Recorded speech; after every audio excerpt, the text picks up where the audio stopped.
Good morning students. तो हम 11th class में आपका chemical bonding and molecular structure जो यूनिट है वो पढ़ रहे हैं। हमने वीएससीपीआर थ्योरी के बारे में पढ़ा था, उसमें उसकी एप्लीकेशन, उसके पॉइंट्स वगैरह पढ़े थे। Now limitations of VSCPR theory. Limitations क्या हैं, ड्रॉबैक्स क्या हैं, कमियां क्या हैं इसमें।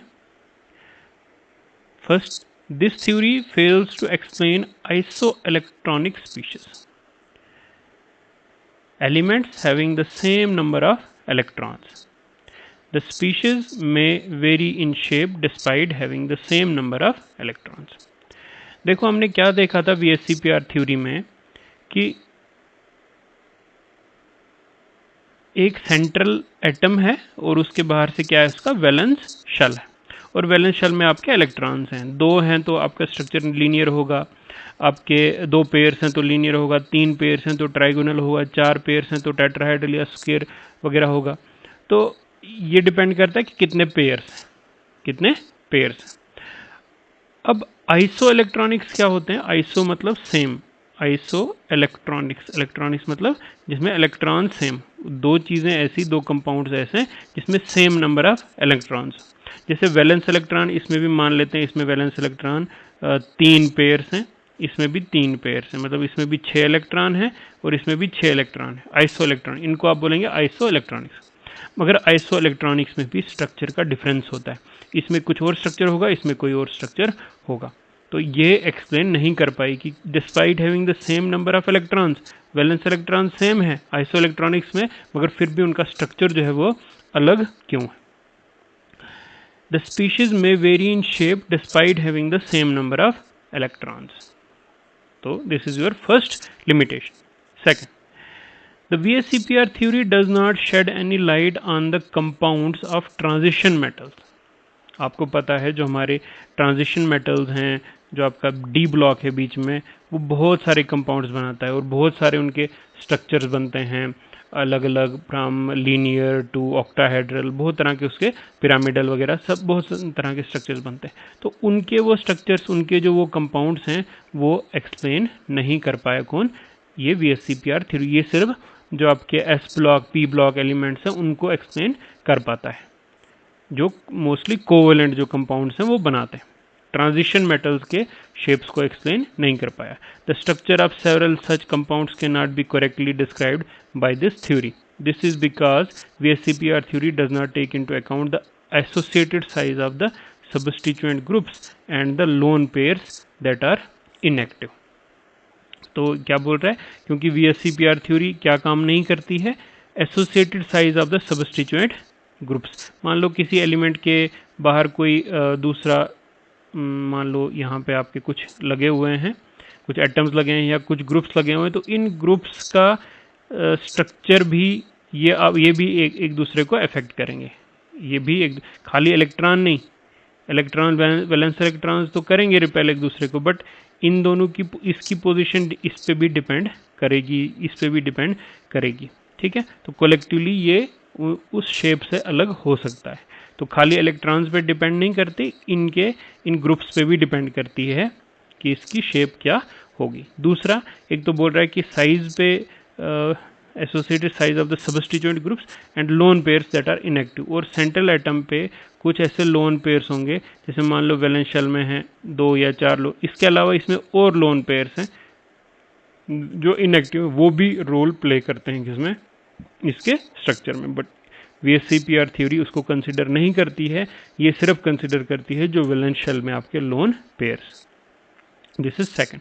फर्स्ट इज आइसोइलेक्ट्रॉनिक को एक्सप्लेन नहीं करती, सेकंड ट्रांजिशन कंपाउंड्स को एक्सप्लेन नहीं करती। Another limitation of VSCPR theory is that it predicts that halides of group 2 elements will have a linear structure, whereas their actual structure is a bent one. Halides of group 2 elements कौन से हुए? Beryllium, magnesium, calcium, strontium, barium, radium, ये हो गए आपके group 2 के। कहता अगर ये हेलाइड्स बनाएंगे, हेलाइड्स जैसे बेरिलियम बनाएगा आपका BeCl2, हेलाइड बनाएगा, तो इसका स्ट्रक्चर कैसा होना चाहिए? जैसे BeCl2, 2, इसका स्ट्रक्चर क्या बोल रहा है ये, will have a linear structure according to this VSEPR theory, इसका स्ट्रक्चर लीनियर होना चाहिए, बट एक्चुअली इसका स्ट्रक्चर होता है बेंट। कैसा, बेंट। तो ऐसा क्यों होता है ये एक्सप्लेन नहीं कर पाया। This is the limitation of VSEPR theory. Now polar nature of covalent bond, polar nature. अब पोलर नेचर तो आयनिक बॉन्ड का होता है, आपको पता है आयनिक बॉन्ड में आयंस होते हैं, पॉजिटिव एंड नेगेटिव आयंस, इसीलिए उसका पोलर नेचर होता है। बट कोवेलेंट बॉन्ड का भी पोलर नेचर होता है। कोवेलेंट बॉन्ड कैसे बनता है, म्यूचुअल शेयरिंग से, दो एटम्स हैं, इसके इलेक्ट्रॉन और उसके इलेक्ट्रॉन शेयर होते हैं तो बनता है आपका कोवेलेंट बॉन्ड, कोवेलेंट कंपाउंड। तो इसमें चार्ज कहाँ से आ गया, इसमें पोलर नेचर कहाँ से आ गया। Covalent bond is found by mutual sharing of electrons. If two bonded atoms are same, the shared electron pair remains exactly at the middle of the two atoms. This type of covalent bond is purely covalent and there is no charge on the atoms. This is also called as non-polar covalent bond. कहता है if two bonded atoms are same, दो atoms अगर same है, जैसे example दी है hydrogen की H और H। देखो एक प्रॉपर्टी होती है इलेक्ट्रोनेगेटिविटी, जिसको आप बोलते हैं शेयर्ड पेयर ऑफ इलेक्ट्रॉन को खींचने की, मतलब इलेक्ट्रॉन जो शेयर हो चुके हैं कोवेलेंट बॉन्ड में उसको अपनी तरफ खींचने की कैपेसिटी, उसको आप इलेक्ट्रोनेगेटिविटी बोलते हैं। कहता है कि अगर ये दोनों एटम सेम हैं, जैसे bonded atoms are same, hydrogen hydrogen same, तो ये हाइड्रोजन जितना इलेक्ट्रॉन्स को इधर खींचेगा ये वाला भी इतना ही इधर खींचेगा, तो ये कहीं नहीं जाएंगे, बिल्कुल मिडल में रहेंगे। अब जब बिल्कुल मिडल में रहेंगे तो कोई चार्ज इस पे नहीं बनेगा, ये कंपाउंड जो है वो न्यूट्रल ही रहेगा, no charge on the atoms. This is also called non polar covalent bond, इसको आप बोलेंगे नॉन पोलर, इसमें कोई पोल्स नहीं बनेंगे। उसी तरह से Cl2 भी है, कोई पोल्स इस पे नहीं बनेंगे, क्योंकि shared pair of electrons exactly कहाँ है, मिडल में। क्यों, क्योंकि दोनों एटम सेम हैं, जितना इसकी इलेक्ट्रोनेगेटिविटी है उतनी ही इसकी भी है। If there are two different atoms with different electronegativities, अब अगर दो अलग अलग एटम हैं, जैसे HCl लिखा हुआ है, तो हाइड्रोजन के खींचने की कैपेसिटी अलग है, क्लोरीन के खींचने की कैपेसिटी अलग है, तो अब जो शेयर्ड पेयर ऑफ इलेक्ट्रॉन है वो बिल्कुल मिडल में नहीं रहेगा। The shared pair of electron is more towards more electronegative atom. जैसे हाइड्रोजन और क्लोरीन की बात हो रही है, तो क्लोरीन ज़रा ज़्यादा इलेक्ट्रोनेगेटिव होता है, इसका मतलब shared pair of electrons chlorine की तरफ ज़्यादा होंगे, इसकी तरफ ज़्यादा होंगे, मिडल में नहीं होंगे। अब मिडल में नहीं होंगे, इसकी तरफ ज़्यादा होंगे, तो इस पे थोड़ा सा क्या स्लाइट नेगेटिव चार्ज आ जाएगा, इस पे स्लाइटली पॉजिटिव चार्ज आ जाएगा, क्योंकि हाइड्रोजन से दूर हो गए, कंप्लीटली पॉजिटिव नहीं, स्लाइटली। तो इस तरह से पोल्स क्रिएट हो जाते हैं, which acquires negative charge and the electropositive atom which acquires positive charge. This bond is also called as polar covalent bond, इसको हम बोलेंगे पोलर कोवेलेंट बॉन्ड। अगर सेम होते तो नॉन पोलर, इसको हम बोलेंगे polar. Calculation of percentage ionic character. अब कोई बॉन्ड पोलर है, चलो पोलर है, पॉजिटिव नेगेटिव, कितना है उसमें आयनिक कैरेक्टर, हम पढ़ रहे हैं polar nature of covalent bond.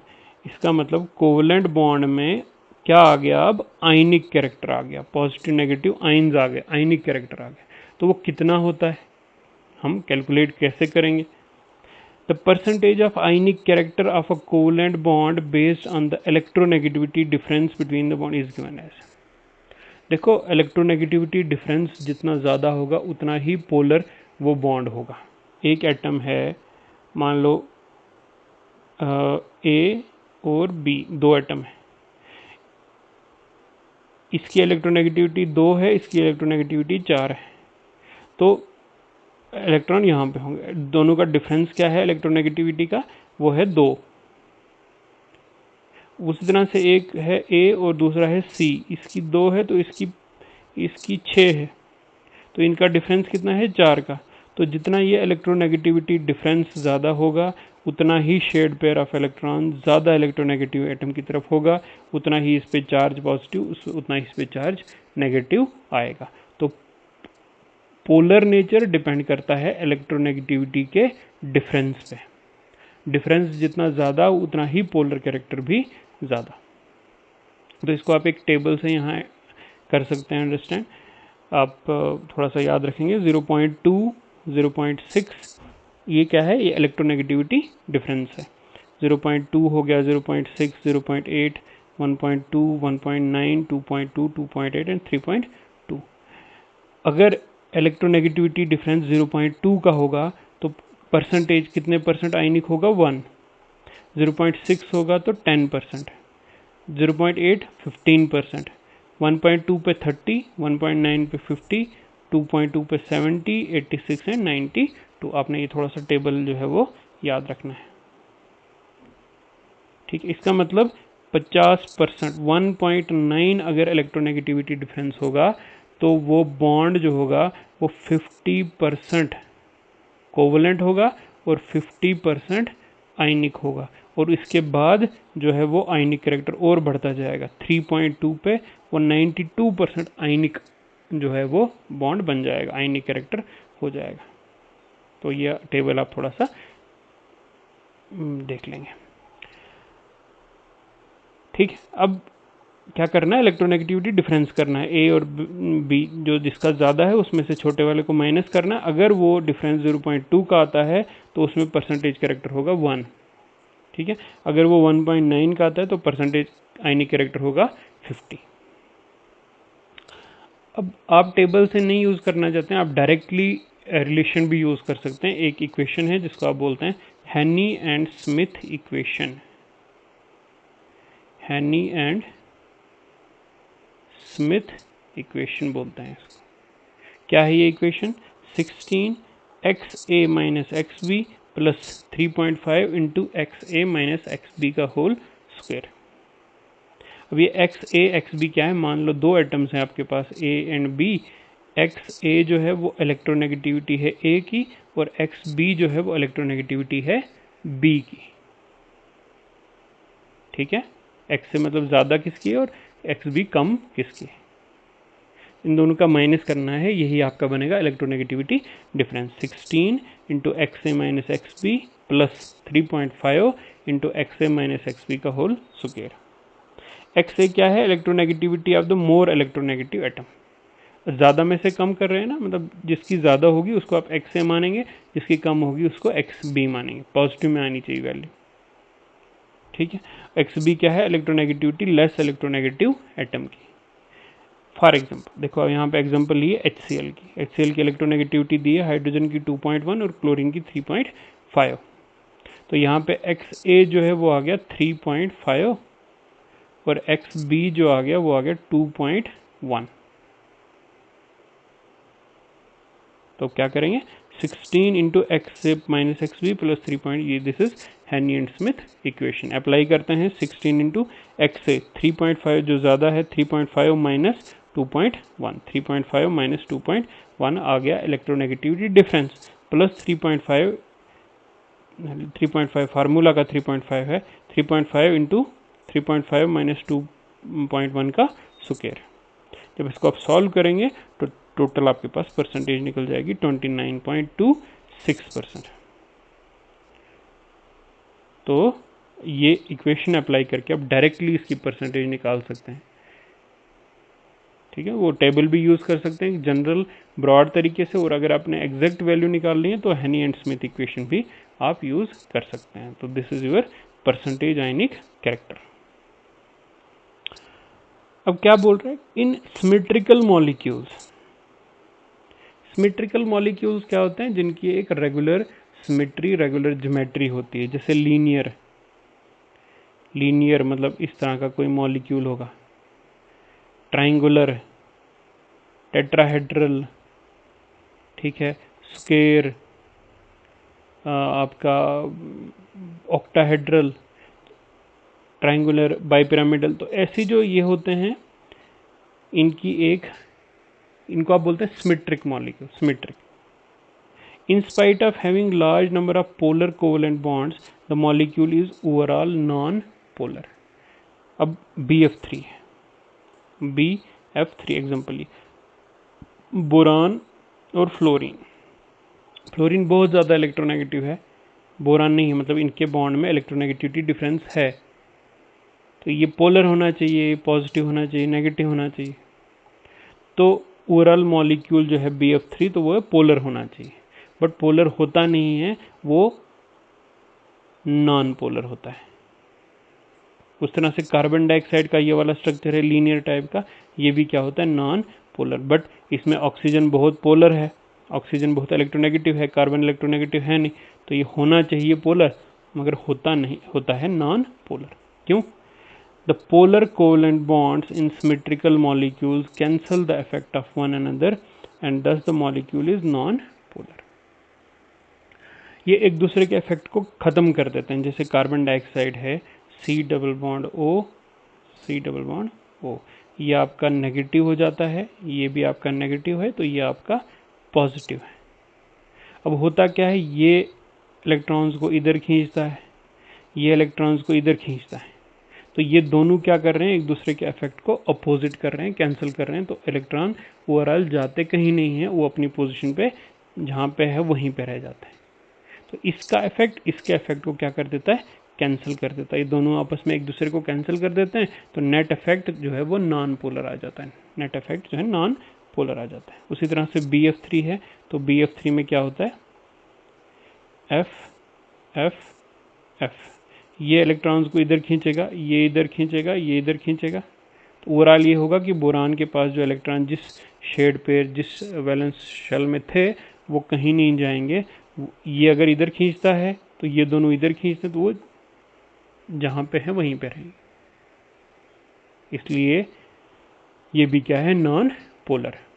तो सिमेट्रिकल मॉलिक्यूल्स में in spite of having the electronegativity difference, the molecule is overall non-polar because the effect of one, they cancel the effect of one another. Okay, so this is today's topic, limitation of VSEPR theory and the polar nature of covalent bond. Thank you.